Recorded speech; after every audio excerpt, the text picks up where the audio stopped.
I think almost everyone can recognize this little guy, this magical white beagle whose adorable image has been printed pretty much everywhere. And well, I assume you know his name already, and I really wasn't exaggerating on everywhere. Those also help keep you on. I've always had Snoopy shirts in my wardrobe as a kid, and today, and I thought it was cool. It was kind of my thing. It was this cartoon composed entirely of children, and yet its perspective of life would somehow grow alongside me into adulthood. Its themes more harshly relatable than the ball of warm happiness its products seem to represent, utilizing a more low-key, down-to-earth form of storytelling. And I loved reading it as a kid, but it's become something much more meaningful to me. It was a strip that showed the capabilities of the medium, created by this man, Charles Schulz, also famously nicknamed Sparky, who was an introverted child, an only child, an intelligent child, describing himself as bland and a failure at everything, never quite fitting in, and with other experiences in World War II and the loss of his mother, Schulz understood life's loneliness, which would take center stage in his work. And from the first steps in his career being Little Folks to the premiere of Peanuts, a name he famously despised, a bleak and beautifully simple world would be created within the panels of a newspaper strip. And in the 60s, Charlie Brown and Friends would reach the golden age of a cultural phenomenon, Sparky being the sole creator, producing each line and letter to his vision. This world inhabited by children with these personalities that would speak to people across the world.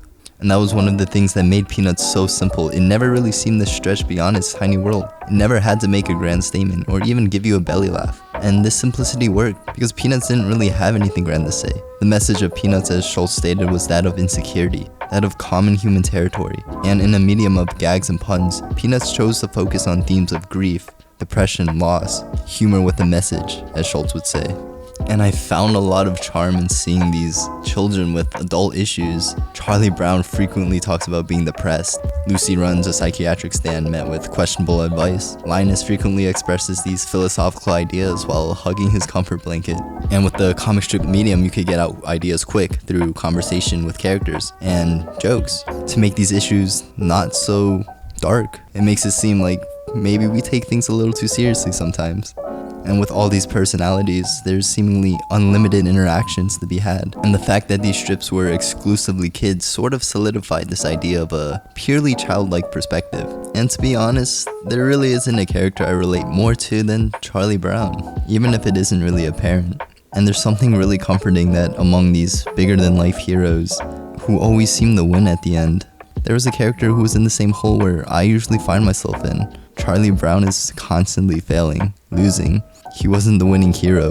It didn't seem like he was destined for happiness. He was more real, more like me.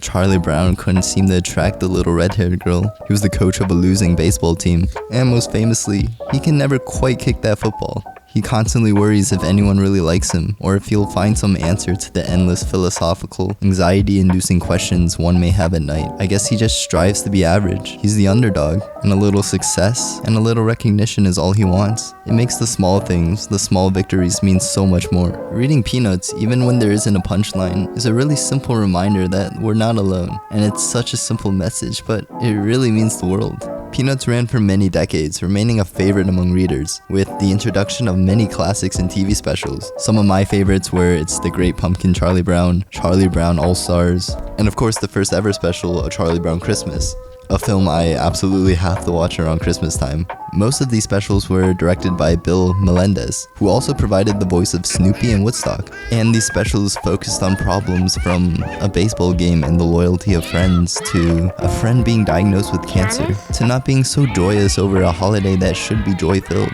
never leaving its roots of its simplicity. And of course, it's melancholy.